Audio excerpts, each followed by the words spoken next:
la demande express de nos différents abonnés, plus de 300 000 tant sur notre chaîne YouTube actupeople.net et la page Facebook actupeople.net, nous recevons en l'espace de moins de 2 semaines le président du conseil d'administration de la Photo-Effort, M. Nizako Antoine. Pour une raison toute simple, lorsque nous a reçus et que nous avons pu échanger avec lui sur différents sujets, il a eu des prises de parole très incisives, vraiment des propos directs. À ce propos, justement, M. Nizako Antoine, vu que vous avez accepté encore de nous recevoir, on veut vous dire merci. Est-ce que vous aviez, vous, cette appréhension de vous dire, lorsque je vais faire cette interview, je vais avoir des propos aussi directs, aussi incisifs? Vous savez, de manière générale, je suis incisif. Je tente de croire dire la vérité, je pense.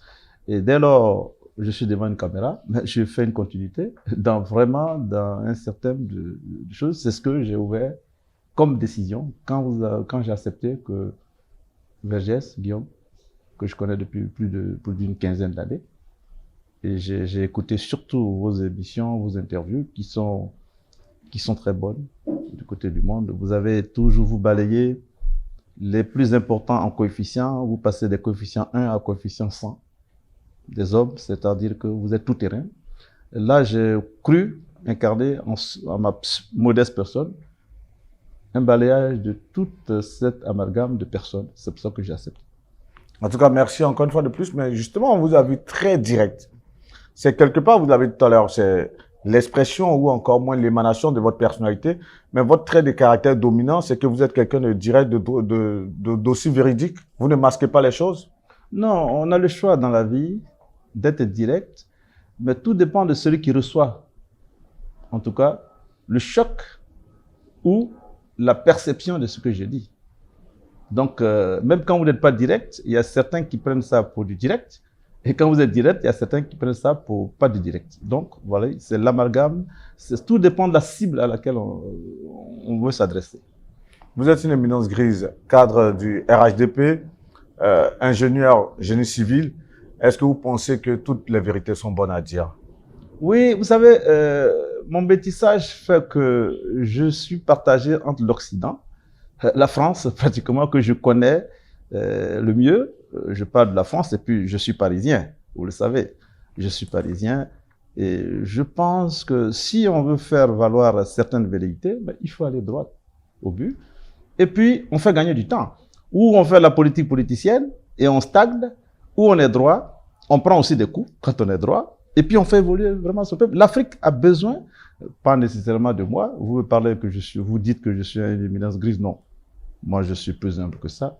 Je ne suis pas une éminence grise, je ne suis pas un savant. J'ai lu les pensées de Einstein, je connais toute la panoplie, j'ai des amis en France et autres. Je pense que je suis une éminence, mais elle n'est pas aussi grise que vous le croyez. Ben justement, en tant qu'homme politique, cette prise de parole aussi directe, est-ce que vous ne pensez pas que cela peut vous poser préjudice? Non, peut vous porter préjudice du moins? Non, je ne suis pas un homme politique. Oui, je suis pas dans les grandes instances du Brain Trust du RHDP, pour ne pas dire du RDR. Mais petit à petit, moi je représente dans la coordination des Dalois. Écoutez, c'est vrai, au RHDP je suis au bureau politique. Dans la coordination d'alors du Haut-Sassandra, je suis un coordonnateur associé.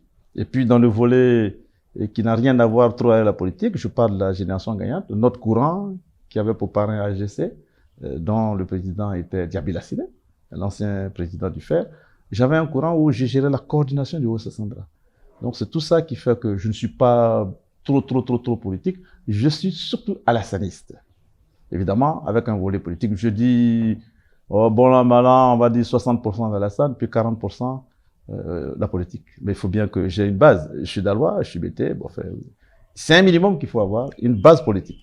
En tant qu'alassaniste, justement, pour parler de manière prosaïque, on pourrait dire, bah, le monsieur, il parle un peu trop. Est-ce qu'un monsieur comme ça, on devrait lui faire confiance? Si des personnes qui pourraient faire ce genre de commentaires, qu'est-ce que vous leur répondiez? Non, j'ai pas besoin qu'on me fasse confiance. J'ai 43 ans de service, je suis un sexagénaire accompli, à esprit quadragénaire ou trentenaire ou quinquagénaire quand je veux. Je ne cherche pas tant de lauriers. Est-ce que la confiance, c'est un autre domaine. C'est pas parce qu'on dit certaines vérités qu'on dit des choses. Et moi, j'ai confiance, je peux avoir confiance à quelqu'un qui me dit la vérité, peut-être nuitamment ou en cachette, ou quelqu'un. Et puis, je dis quoi de plus que je ne crois. je dis ce que je pense. Il y a beaucoup de personnes qui pensent à ça. Votre émission a fait que j'ai des appels par-ci par-là avec des réactions. Moi, je dis que ça a été positif. Non, mais c'est pour ça que j'ai accepté de revenir. Attention. Merci. À tout point de vue. Et en tout cas, c'est ce pourquoi, justement, dans les différents commentaires de nos abonnés, ils ont demandé si on pourrait aller davantage, on pourrait fouiner. Et justement, on va fouiner.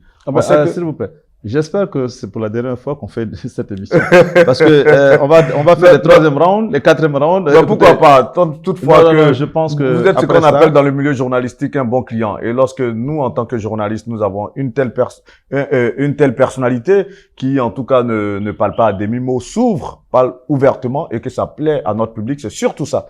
Parce qu'on travaille pour un public, on travaille pour nos abonnés, on travaille pour des personnes qui nous suivent, qui apprécient ce qu'on fait. Et si ces personnes nous recommandent des personnalités qu'on a eues sur notre plateau, comme c'est votre cas, en l'espace de quelques temps, et franchement, encore une fois de plus, merci, parce que c'était pas évident, mais vous avez accepté. Bien entendu, on va fouiner. Vous avez été président du conseil de l'administration des sociétés étatiques pendant 11 ans. 11 ans. Au départ, en 2014, donc PCA de la SONATT. 2011. Merci de rectifier, d'ailleurs. Et justement, on se rappelle que lorsque vous avez quitté la SONATT, justement, après avoir été PCA, cette société il y a eu une fusion. Et on a vu que à partir de Starten et la SONATT, on a Cupus. Pourquoi est-ce que lorsque vous avez quitté, dites-moi. Plus le FODI aussi, alors. Oui, on va en arriver forcément, justement. Parce que chaque fois que vous êtes PCA d'une entreprise étatique, après, on voit qu'il y a une fusion. Déjà, pour le cas de la SONATT, pourquoi, selon vous, on a scindé les structures Starten et SONATT pour que ces deux structures deviennent fusionnées? Ah non, c'est simple. Moi, j'étais directeur au transport terrestre dans les années 84. C'était une direction générale où Diomandé Messou était le directeur général des transports et moi, je m'occupais de la partie terrestre. Et pour mémoire, et Zalé s'occupait de la partie transport aérien.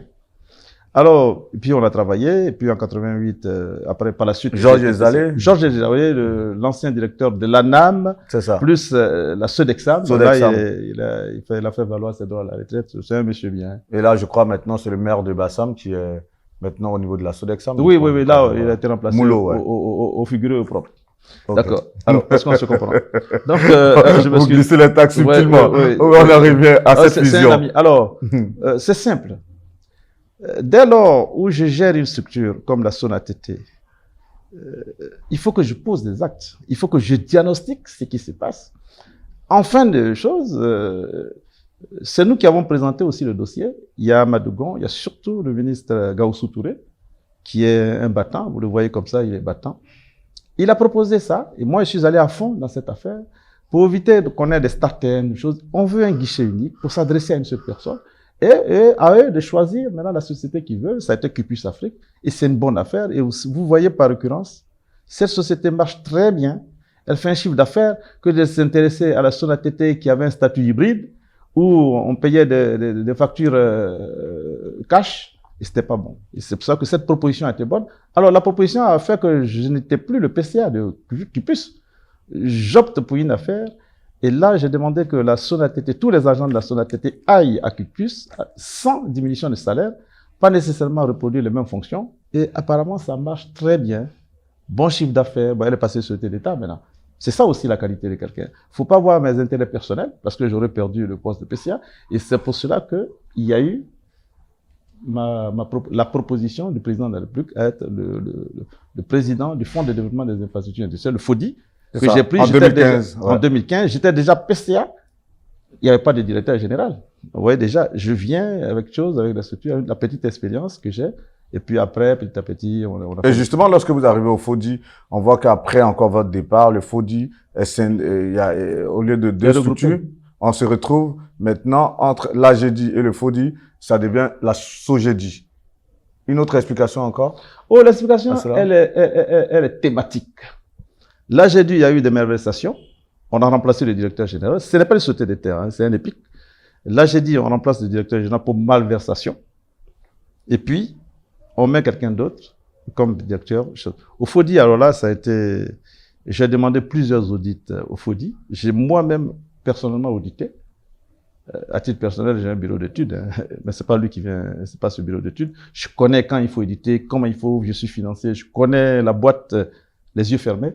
J'ai demandé un audit, ça fait le premier audit. Terabo va faire l'audit. Le ministère de l'Industrie a fait un audit.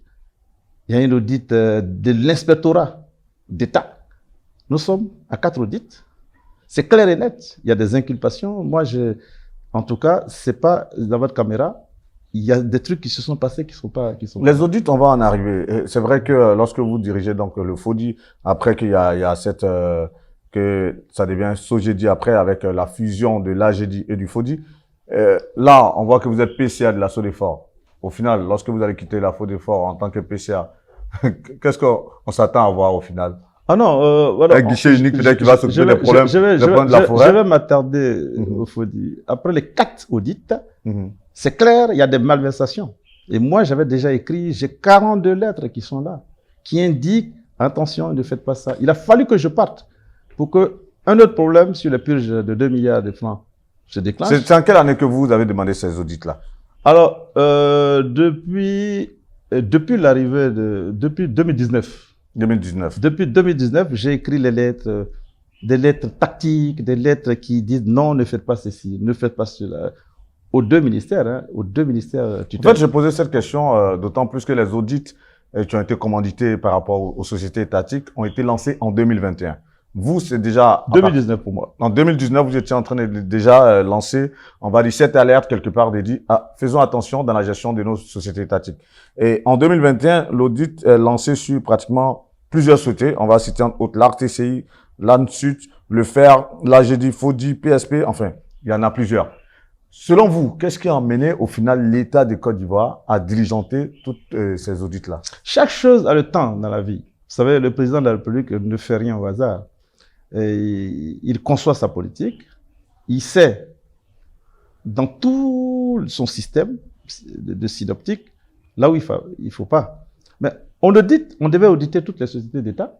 Et si les sociétés d'État où il y a des malversations, il faut d'abord remplacer les directeurs parce qu'il faut que ces sociétés vivent. Il ne faut pas déjà faire des procurations à certains directeurs qui probablement n'ont pas cette capacité d'avoir la procuration de gérer la société pendant qu'on suspend un directeur. C'est pour ça qu'il y a des appels à candidature et autres. Je crois que la moitié des sociétés sont déjà occupées. Le FER, il y a déjà un, l'ANSUT et autres. Hein. Mais ce qu'il faut faire, c'était d'avoir la suite de ces audits. Je pense que moi, je ne l'ai pas lu. Je n'ai pas la ténacité, en tout cas la teneur de ces audits. Il va se passer quelque chose. Avec le président de la République, il est méthodique. Il ne fait pas des trucs à la hâte. Parce que quand vous faites un audit, il y a un système de charges et de décharges. C'est comme si vous êtes inculpé, vous devez vous défendre. Pourquoi tel chèque n'est pas celui-là? Ben, vous défendez. Et au finish, quand il n'aura rien à défendre, on prend des sanctions. L'audit, le meilleur que je connais, c'est le FODI. C'est la catastrophe. Je dis bien, c'est la catastrophe au fond de développement des infrastructures. C'est une catastrophe. Voilà. Là, vous le dites ça, vous connaissez ce cas, mais une chose est d'avoir lancé ces audits, on va dire pratiquement 1 an et demi après, en janvier 2022, lorsque le porte-parole du gouvernement, le ministre de la Communication, a fait une prise de parole sur ce sujet. Il a dit pour les résultats, l'État n'est pas obligé de rendre ces résultats-là maintenant, d'autant plus que c'est l'État qui a lancé. Mais lorsqu'on lance un audit au final, qu'est-ce qu'on attend? On attend d'avoir les résultats. Pourquoi est-ce qu'on ne devait pas rendre ces résultats publics? Non, le porte-parole du gouvernement a raison. Je vous ai déjà dit qu'on est dans un système de charges et à décharge. Il y a le résultat de l'audit, mais il faut qu'on titille. Ils ne sont pas directeurs généraux, ces messieurs, mais il faut qu'on leur demande des explications. Peut-être que ceux qui font l'audit ont dû oublier ça et là des détails. Vous savez, les messieurs qui viennent pour l'audit, c'est en 2-3 mois, hein, ils font l'audit, mais pour une gestion de 10 ans, il y a quand même des trucs qu'on camoufle. Donc, petit à petit, enfin, mais il aura des résultats. Ça, c'est sûr. Alors, ce qu'il faut craindre, bon, j'en passe. Il aura des résultats au rythme vraiment de l'État ivoirien. Là où on parle des directeurs, et si on allait plus loin, parce que une chose est sûre, ce sont ces directeurs prennent parole, ou bien sont sous la tutelle de certains ministères. Pourquoi on n'irait pas loin pour éditer des ministères, par exemple? Non, toutes les directions générales ont deux volets, deux tutelles. Il y a la tutelle financière, c'est le ministre du budget. et la tutelle technique qui est issue du ministère technique dont ils émanent. Mais non, allons d'abord du directeur général, puisqu'il faut déjà savoir qu'est-ce qui s'est passé dans cet audit avant de parler d'un ministre. Oui, mais parce qu'au final, les gens ont l'impression que tous ces directeurs qu'on a en griffe, l'ancien, tout à l'heure, on va parler d'un qui est un peu très célèbre dans ces audits-là, mais on a l'impression que ce sont des sacrifices un peu quelque part, alors que les vrais, ceux même qui sont derrière, on va dire tout ce qu'il y a pu avoir comme malversation dans ces sociétés, ce sont les ministres. C'est ce que l'opinion dit. Qu'est-ce que vous répondez, monsieur? Non, écoutez, sur un chèque, à ma connaissance, il y a le directeur général et le DAF. Il n'y a pas une signature d'un ministre. Tout à fait. Si un ministre veut, si vous voulez vous donner des ordres qui ne sont pas des bons ordres, mais vous êtes un directeur général, à vous de refuser. Sinon, c'est vous qui prenez le coup avec le DAF qui ont la co-signature. C'est clair et net. Il ne faut pas voir les ministres, et puis il ne faut pas aussi protéger les ministres. Hein. C'est possible. Ça. Mais verbalement, un directeur ne va pas dire que je donnais tant de francs au ministre. Non. Un directeur général doit être un responsable aussi. Un directeur général doit être un responsable. C'est pour cela qu'à l'avenir, moi, je pense que pour éviter tout ça, on va faire comme les DAF des ministères. Il faut faire des turnovers des DAF. Quel que soit l'appel à candidature qu'on fait dans une direction générale, on fait les appels à candidature, je m'excuse. Moi, j'ai fait l'appel à candidature au moment, en 2000, du côté de la Géroute. Je faisais partie de ceux qui étaient susceptibles de gagner, mais après, on nous a dit que l'appel d'offres était infructueux, que cette fois-ci, on ne prend plus un ingénieur de génie civil, on prend maintenant un financier. C'est un appel d'offres. Je vous parle de l'appel d'offres où j'étais pas au chômage, j'étais directeur des infrastructures, de la maintenance au ministère de la Santé quand j'ai postulé à ce moment. Justement, vous avez parlé du cas des appels d'offres, que ce soit appels à candidature. Les appels à candidature et autres, ces audits, est-ce que tout cela, c'est une question de gage de bonne gouvernance que le président Alassane Ouattara veut montrer, mais est-ce qu'au final, il n'y a pas une certaine opacité ou bien c'est pas un peu de la fumée aux yeux? Non. Je ne pense pas que le président de la République soit à ce stade d'une certaine opacité. Je ne pense pas. Il veut bien faire. C'est un homme de qualité, pas parce que je suis devant votre caméra, c'est un occidental accompli. Il n'a pas envie de... C'est déjà quelqu'un qui était un monsieur avant d'être président de la République. Excusez-moi, au final, vous gérez l'État de Côte d'Ivoire pour qui? On gère d'abord pour le moment et pour la continuité d'un État. Non, mais pour qui? Pour les populations ou pour vous? Parce que lorsque le ministre de la Communication dit c'est l'État de Côte d'Ivoire qui a décidé délibérément de faire ses audits et donc il donnera les résultats quand il veut, vous n'avez pas de compte à rendre aux populations, au peuple, à ces valeureuses personnes qui vous ont mis là où vous êtes? Ah non, si vous n'avez pas de compte à rendre? Si je vous prends au mot, le porte-parole a dit que c'est l'État qui a demandé ces audits, c'est l'État qui donnera le résultat au moment opportun. Il n'a pas dit... Alors, mais écoutez, attendez. Je vais vous lire un peu ce qu'il a dit. Je vous donne un peu, parce que c'est sur le site du gouvernement, je me permets de lire un peu ce passage, c'est plus simple. À propos de ces audits, je vous lis juste un extrait de l'article paru sur le site gouv.ci, où l'extrait dit ceci. Pour le ministre de la Communication, des médias et de la francophonie, les audits n'ont pas été diligentés pour alimenter les débats dans les ménages. Selon lui, le gouvernement étant commanditaire des audits, il est donc le destinataire des résultats. C'est vrai que vous devez prendre les résultats. Donc, le gouvernement qui a diligenté doit avoir les résultats. Mais quelque part, si vous avez diligenté, on va dire si ces audits ont été diligentés, c'est pour quand même informer l'opinion.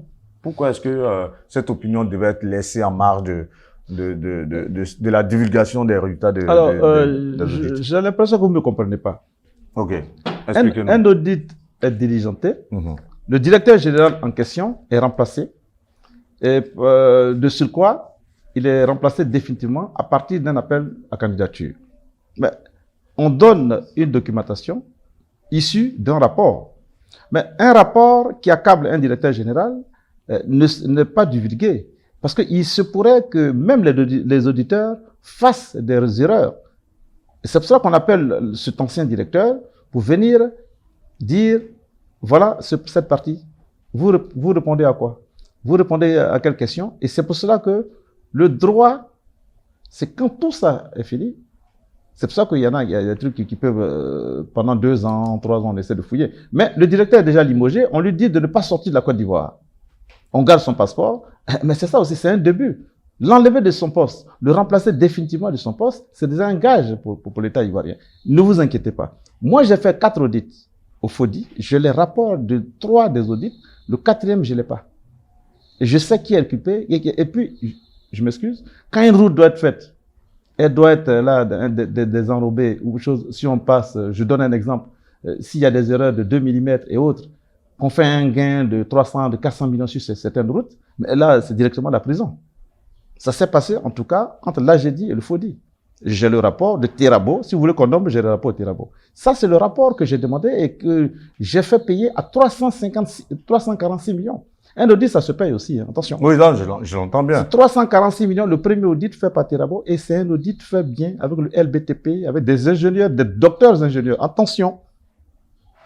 J'ai un bureau d'études à titre privé. Attention. Vu que la qualité aussi des choses. Alors, des trucs comme ça. Et le rapport du ministère de l'Industrie accable encore le directeur général. Et le rapport de l'inspection d'État que je n'ai pas, il se passe quelque chose. Donc, vous voyez. Et en plus, là, on casse la direction de FODI après nous parce qu'il y a eu des malversations à partir de choses. Le ministre Bruno Ndamani a écrit directement au ministre pour dire que vous ne devez pas payer les 2 milliards à telle société. À Noises, c'est tout un magasin. Vous voyez ce que je veux dire, non? Je vous suis. Donc c'est clair et net. Moi, je ne parle que de ce que je sais. Les audits, c'est vrai, il faut faire attention parce qu'on inculpe directement une personne. Elle doit aller en prison. Écoutez, il y a des malversations, mais il faut prendre toutes les précautions pour dire que cette personne est inculpée. Vous voulez parler d'un directeur CNF, c'est lequel? C'est lequel? Bah, forcément, on allait en arriver. Monsieur Diaby Lanciné. Non. Parce que c'est lui qui a alimenté les débats en tant que directeur du FER. Et lorsqu'il y a eu ces audits, en tout cas, pas mal de projecteurs étaient braqués sur lui. Quel commentaire sur pourquoi ce Diaby Lanciné? Bon, moi, je comprends. Je n'ai pas lu l'audit de Diaby Lanciné. Si j'étais le PCA de cette boîte, parce que je crois que c'est Guégué Bagnon qui est le PCA, ça m'étonnerait que des malversations soient commises. Ça ne veut pas dire qu'il a fait des malversations. Non, il était célèbre parce que d'abord, il était du parti au pouvoir, il est le maire de Samatéguila, et puis il ne faut pas oublier que c'est lui qui a ameuté la diaspora, et en plus de cela, il était le président de Génération Gagnante. C'est ça. Et puis le FER est caractérisé par l'argent qui y circule. On a vu le ministre Siandou Fofana, mais lui au moins, il était d'abord DAF avant d'être directeur. Tout ça, c'est des suspicions. Moi, j'appelle ça des suspicions. J'attends l'audit pour savoir s'il est inculpé ou non. Là, il y a son remplaçant qui est là. Bon, qu'est-ce que vous voulez qu'on fasse? Je ne le protège pas parce qu'il est un jeune ingénieur. Il est sorti pratiquement 13 ans après moi. Je dis bien 13 ans après moi. Je ne suis pas là pour le protéger parce que je suis le représentant de Génération Gagnante, que je ne serai plus parce que la Génération Gagnante, ce n'est plus mon genre. Je ne serai plus, en tout cas, en Génération Gagnante, parce que je dois me prendre mes forces pour parler plus de mon parti dans le Haut-Sassandra que d'être à Génération Gagnante qui a fait que j'ai laissé des plumes dans l'inimitié de certaines personnes et puis surtout j'ai laissé aussi un peu mes petites économies. Un PCA, vous connaissez son salaire. Vous gagnez combien, ses émoluments. Mais lisez dans les journaux officiels. Bah non, vous pouvez nous en parler. Non, au lieu qu'on aille faire les recherches à ce propos. Non, juste pour informer nos abonnés. À la place de... On est pratiquement payé comme des ministres moins 1 million. Donc 4 millions, 5. Ah non, moi je vous dis des ministres, si vous cherchez que vous avez moins le salaire d'un million. Non, moins 1 million. Okay. Le salaire du ministre, moins 1 million. Donc si vous avez le salaire du ministre, pas les ministres d'État. Okay. Voilà. Mais attention, les présidents des conseils généraux, des présidents de conseils d'administration, des sociétés qui sont des autorités, ont le même salaire qu'un ministre. Cherchez, vous trouverez. Mais écoutez, il y a le salaire et puis il y a ce qu'on en fait. Vous avez 1 million, vous allez dire que vous êtes millionnaire. Vous aurez comme un ministre, vous n'êtes pas millionnaire. S'il y avait des dépenses à faire, il faut associer les dépenses parce que nous sommes là, c'est des trucs politiques. Quand moi je vais à Daloa, on dit je suis le représentant du président de la République. Je me gondole de temps en temps pour sortir les 1000 francs à 20 ou 50 personnes. Le salaire avant d'arriver à Yamsoko, il est fini et je peux avoir une panne d'essence. C'est juste d'accord, on va revenir aux audits.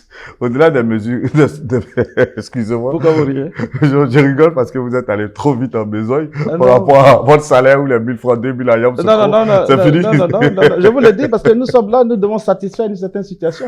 La politique, je m'excuse, c'est un business financier. Ou bien vous ne savez pas? Bah si, on l'entend bien. Non, c'est un business financier. Mais maintenant, ça ne veut pas dire qu'il faut faire des malversations. Tous ceux qui viennent à la politique, de manière générale, c'est pas idéologiquement. Ils viennent pour percevoir quelque chose, des émoluments, pour essayer d'avancer. C'est pour cela qu'à chaque remaniement ministériel, s'il vous plaît, vous verrez que les carrefours sont bondés de calebasses.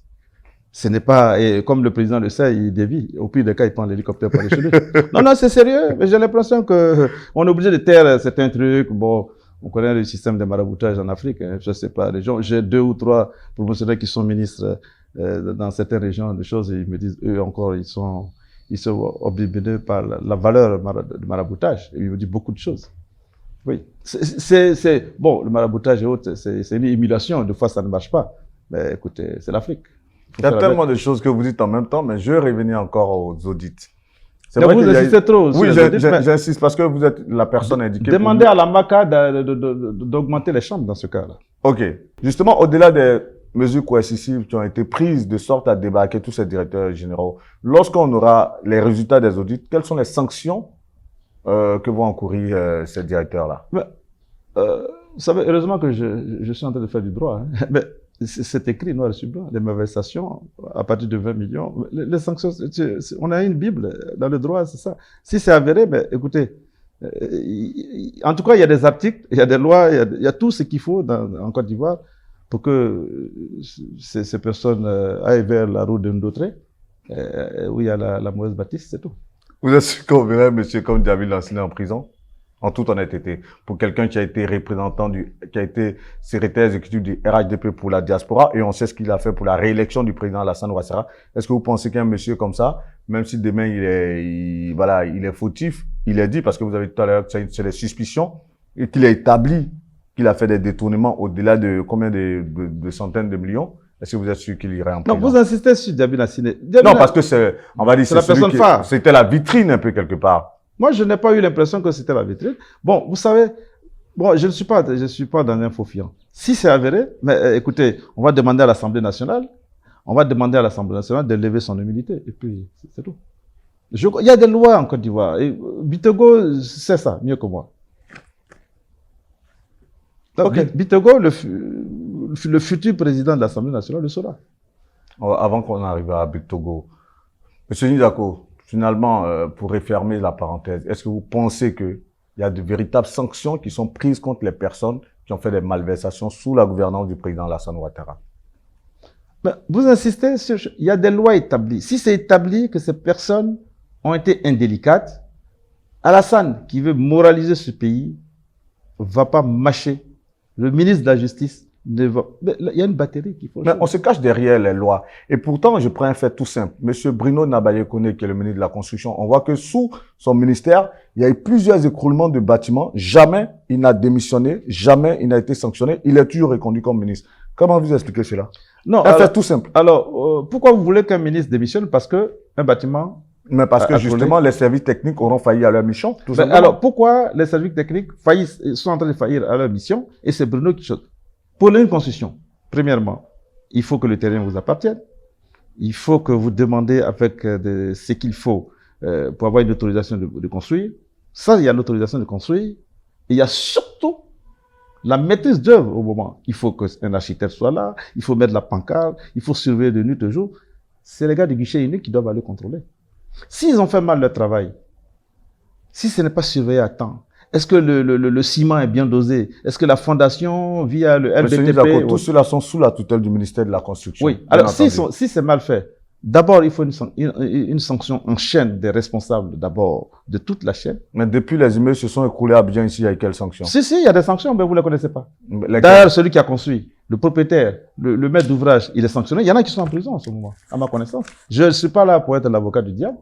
Honnêtement, il se passe quelque chose. Pas parce que Bruno Namani a bien travaillé que les autres, hein, c'est pas ça. Je suis pas là pour protéger un ministre, mais il y a des sanctions. Et puis, il faut aller toujours au-delà. C'est vrai. Pourquoi ne pas toujours taper au sommet et que ce sont des personnes techniques Mais pourquoi vous voulez qu'on tape au sommet alors que les collaborateurs ont été mauvais? Cette moralisation, justement, de la scène, de la sphère politique qu'on veut avec le président Alassane Ouattara, ça doit être vu au sommet. Et alors, pourquoi vous me dites pas qu'Alassane doit rendre sa démission? Parce que c'est lui qui a fait nommer Bruno Namani ou bien le Premier ministre. Qu'est-ce qu'on fait? Bon, là, c'est un autre débat. Ah non, mais je vous promets. On a vu tout récemment au Sénégal, par exemple, le ministre, lorsqu'il y a eu le décès des bébés, le ministre, tout de suite, il a rendu son tablier. Donc, quelque part, on va dire, pourquoi est-ce qu'il n'y a pas un acte fort comme ça au sein du gouvernement? C'est pas ce acte fort qui va faire que les bébés vont se choses. Ça, c'est des actes si vous voulez, c'est des trucs de sensation, ça. C'est comme si notre équipe nationale perd une finale, le ministre rend sa démission, l'entraîneur rend sa démission. On n'a pas cette culture. En Côte d'Ivoire, nous n'avons pas la culture de rendre des démissions. Est-ce que vous le savez? Qui a rendu sa démission? On l'a vu avec Vincent Toby lorsqu'il était préfet de la ville d'Abidjan, il a rendu sa démission. Bon, et il a pris une mise à disponibilité d'ailleurs. Oui, il a pris une mise à disponibilité, mais qu'est-ce que ça lui a valu? Là, il a dit qu'il faisait l'ordre et autres. Je le vois en train d'errer de quartier en quartier. Mais enfin, il fait quoi? Honnêtement, il a rendu sa démission. Pourquoi? Parce qu'un préfet, attention, parce qu'un préfet, il veut aller quelque part, on refuse, il prend des mesures, mais il crée l'OB ou quelque chose comme ça. Ouais, moi, je le vois plus sur les réseaux sociaux et autres. Je suis même à la rigueur, je ne le connais pas particulièrement, mais le jeune frère, je suis un peu déçu de lui. Quand on rend une démission, au niveau des préfets, ils ont hors grade, hors grade, moi, c'est la vue d'esprit, on a vu des préfets. Mais là, il fait quoi maintenant? Il est consultant à l'international. Consultant de quoi? Quelle consultance? Moi, mais je suis consultant aussi. Je sais que les consultants, c'est quoi? Vous avez des compétences via votre CV. De temps en temps, on vous consulte, mais ça s'arrête là. Consultant en international ne veut pas dire grand-chose. Vous pensez que l'acte qu'il a posé non, il a posé son acte, mais c'est quoi? C'est pour faire quoi après avoir posé l'acte? Il n'y a pas grand-chose là. Et puis... C'est pour avoir la conscience tranquille de se dire que bon, je ne prends pas part à, je ne vais pas aller rester avec un État où, parce que c'était au plus fort de la crise lorsqu'il y a eu le premier mandat de la première république, enfin, je sais plus, on se mélange avec les thèmes. En tout cas, si vous voulez dire le 4e mandat. Non, peu importe. Oui. Non, de toutes les façons, on va pas rentrer dans cette thématique parce que on va aller sur la thématique qui est, qui est de rigueur. Alors, moi, je vous dis, il pouvait prospérer si Ahmed Bakayoko était là, honnêtement. Parce que j'en sais quelque chose. Je me suis dit que c'est Ahmed qui l'a amené. Ahmed, c'est quelqu'un qui sait où il va. C'est quelqu'un qui sait mettre les personnes là où il faut. Vous avez vu comment il a capté notre jeune frère Saï, Claude Saï.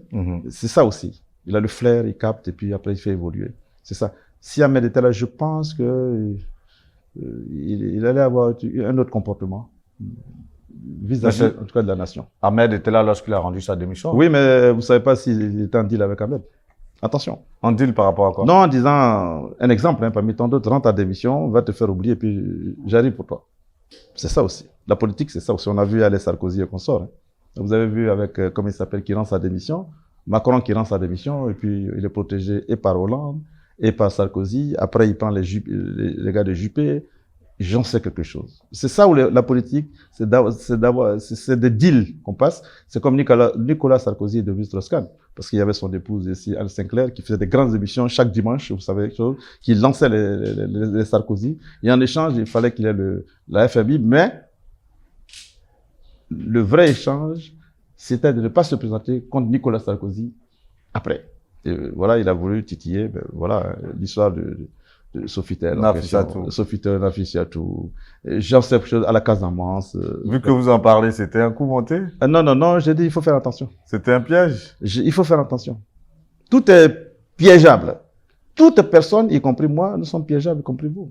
Parce qu'on n'a pas toute la faculté d'être sécurisé. C'est pas possible. C'est pour ça qu'il faut faire attention. Il faut avoir des amitiés aussi, de part et d'autre. C'est là que j'admire Bitogo. Avec vous, on en apprend tellement. De toute façon, on va parler des personnalités politiques ivoiriennes. Mais s'il y a un mot fort que vous avez dit lors de la précédente interview que nous avez accordée, c'était de voir vous comme prochain président, M. Téné Birahima, le ministre de la Défense. C'est vous que vous voyez comme successeur du président Alassane Ouattara. Ça a suscité un vrai débat. C'était quoi les motivations d'une telle assertion? Ça a suscité un débat? Oui, en tout cas, ça a été un centre d'intérêt pour beaucoup alors, de nos moi d'abord, je suis à l'aise. Je ne suis pas un nordique, hein. Je ne suis pas vraiment, je suis du Haut-Sassandra. Je suis des Dalois. J'ai pris parti en connaissance de cause. Je regarde dans la panoplie. Je vois les gestes faits. Je regarde. Au moment, il y a 2 semaines, quand vous me posiez cette question, c'est Téné Ibrahima que je vois comme président de la République. C'est clair, c'est net. Ma position n'a pas encore changé. Il reste 3 ans et demi. Il faut bien préparer quelqu'un pour 3 ans et demi. On n'attend pas 2 semaines pour préparer un président de la République. C'est pour cela que le grand AGC, quand il nous a quittés, j'ai apprécié ceux qui ont dit il faut vraiment que Alassane vienne à notre secours. Et Macron, je m'excuse, a reconnu, c'est un concours de circonstances. Si d'aventure, en 2025, en octobre 2025, si le président de la République, c'est vrai, c'est un octogénaire, s'il sent qu'il n'a pas quelqu'un de confiance, il a cette possibilité, en tout cas d'aller pour la dernière fois, mais il va le faire cette fois-ci avec son vice-président, à qui il peut peut-être lâcher le pouvoir 2 ans plus tard. Il faut préparer, vous savez, perdre un pouvoir, c'est tous les plus de 50% qui perdent. Attention, perdre un pouvoir, c'est dangereux en Afrique, vous ne savez pas? C'est très dangereux en Afrique. Au RHDP, justement, vous avez peur de perdre le pouvoir? Mais quel est le parti qui n'a pas peur de perdre, pas une peur bleue, de perdre le pouvoir? Vous perdez la notoriété. C'est une peur, entre guillemets, pour certains, parce qu'il y en a qui vivent que de la politique, de la délation, et quand ils se réveillent, ils font. Mais il faut bien avoir peur aussi. C'est pourtant en Europe, par exemple, l'alternance, c'est ce qu'on souhaite, mais ici, on a peur de perdre le pouvoir. Vous parlez de l'Europe. L'Europe, c'est pas ici, ils ont 300 ans, ils ont des siècles devant nous. Ici, on est embryonnaire, on est là, nous sommes des coups d'État, voilà des coups d'État à longueur de journée, dans tout, au Burkina, au Mali, en Guinée, on a des coups d'État, après, c'est les djihadistes qui viennent. Mais l'Afrique, c'est ce retard permanent qu'on a, où on ne met pas de manière générale les personnes habilitées, parce que d'abord, on n'est pas plus qualifié que l'Europe. La France n'a pas de sous-sol. Ils ont des grands ingénieurs, ils ont des polytechniciens, ils ont des ingénieurs de ponts et chaussées, des mines et autres. S'il vous plaît, ils ont des docteurs qui connaissent le sida, comment il a été découvert. C'est Montaigne. Et vous avez vu comment ils ont géré, s'il vous plaît, l'histoire de ce Covid. Quand en Angleterre, il y avait plus de morts, quand aux États-Unis, il y avait des tas de morts avec des ambulanciers, des gros camions qui choses. Vous avez vu, il a fait débarquer Édouard Philippe, il a mis Jean Castex, qui connaît le... C'est ça aussi la qualité. C'est ce que le président de la République veut appliquer ici. Mais les gars ne suivent pas son rythme. Il est parti à 18 ans en Europe, enfin aux États-Unis, où Fourbagny est parti à 40 ans.